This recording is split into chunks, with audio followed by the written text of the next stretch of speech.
Welcome to Chillin' 101. We hope this video helps. You start by protecting data and applying updates.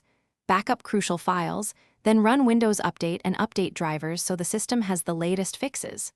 Once done, create a restore point so you can revert if needed. Open Settings, choose Power and Battery, and set performance to best performance or balance depending on battery needs. Make sure fast startup is enabled only if you need quicker boots. Otherwise disable to avoid driver conflicts. These steps give you a safe baseline to optimize from. You now dig into system cleanup and configuration. Uninstall apps you do not use and disable non-essential startup items in Task Manager to cut boot time. Run disk cleanup and storage sense to remove temp files and empty the recycle bin. Next, open performance options and disable fancy visual effects to free RAM and GPU cycles. Adjust virtual memory to system managed or a custom size if needed.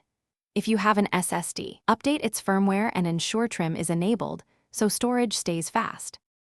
Finish with security checks and hardware choices. Run a full malware scan and remove any threats because infections can drastically slow you down.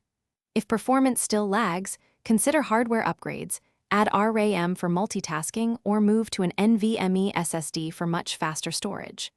Once upgrades are done, verify BIOS/UEFI settings and enable XMP for RAM if supported. If problems continue, run System File Checker and DISM to fix corrupted system files. And if a specific app misbehaves, reinstall it or check compatibility. Thanks for watching. Consider subscribing if we helped you.